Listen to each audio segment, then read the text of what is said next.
Assalamu alaikum to viewers. Welcome to my new another new blog. তো কে কোথা থেকে দেখছেন অবশ্যই আপনারা কমেন্ট করে জানাবেন।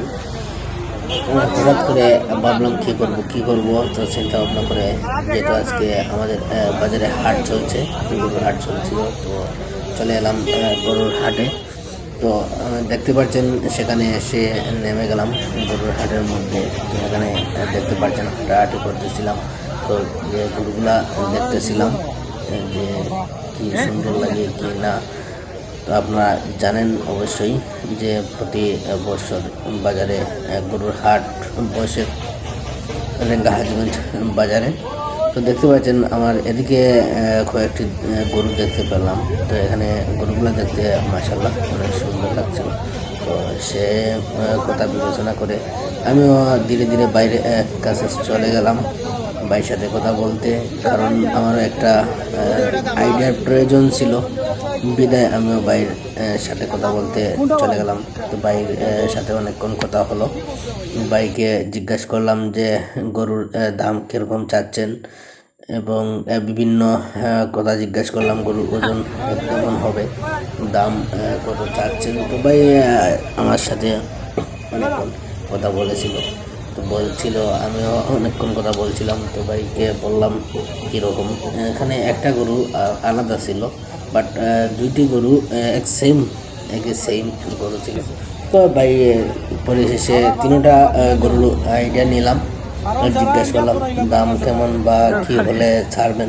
তো মোটামুটি একটি আইডিয়া দিলেন ভাই।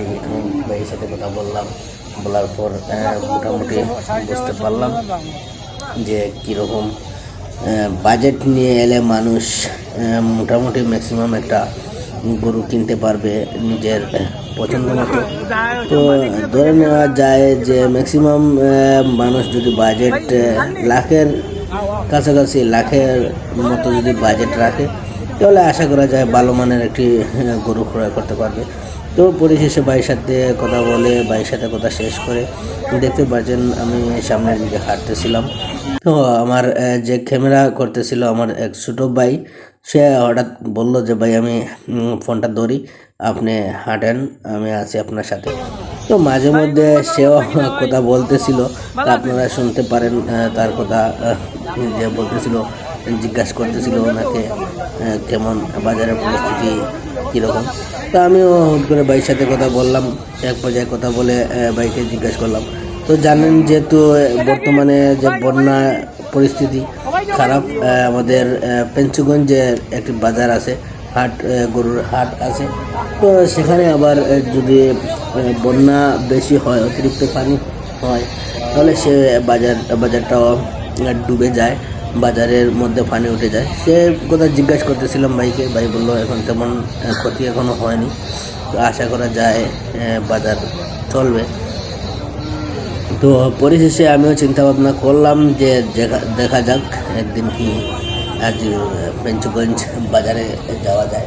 যদি আপনাদের চাহিদা থাকে আর আপনারা যদি অবশ্যই কমেন্ট করেন, তাহলে অবশ্যই আপনাদেরকে কয়েকটি বাজার ঘুরে দেখান। ভিডিওটি আজ এই পর্যন্ত।